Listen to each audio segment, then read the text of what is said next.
But what I was trying to do was find out, who was this person? What about her could I, and therefore hopefully an audience, really connect with? Feel was similar. Feel was, I would react like that too. I think it's perhaps what an actor does when tasked with playing a role like that. They think, how do I make this person into a real living human being that people can identify with? Well, I think all successful communication does that, and the obsession that advertising and marketing has in dividing people up into awful demographics, all housewives 25 to 49, dictator mothers was one that always excited me as a segment, as a psychographic segment. Our obsession with doing that and with describing in minute detail how people live and what they do is one of the reasons why so many of our ads feel fake and fail. One of the worst groups, the two groups that we patronise in particular, apart from mothers who are really, watch Grow and Transfer this week, you'll hear us talk about that. Two groups in particular, young people. We patronise young people in my business to an extent which is so embarrassing I blush for shame.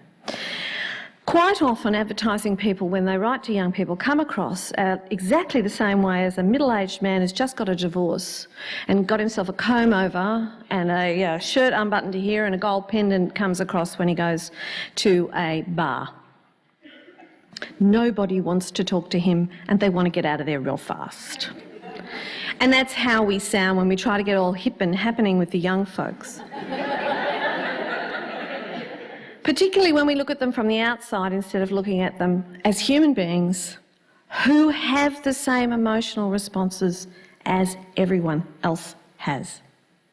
The other group that we patronise to death, and I think possibly actually to death, I'm referring back to the real insurance ads, is anyone over 55. We really only see them in advertising if they are about to die and therefore in need of insurance products. Superannuation's all about them, and the occasional cruise, just to keep them entertained until they die.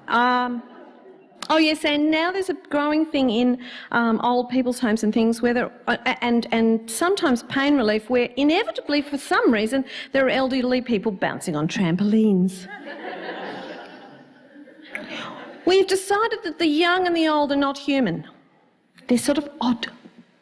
I get very angry with us talking about different generations, baby boomers, Gen Y, Gen X, Gen everything. These things do not exist. They were invented by advertising agencies to sell to clients and make lots of money out of them. There are only people. When I speak to audiences, when you go and see a film, a funny film, and there's a joke on the screen, do you laugh according to demographics?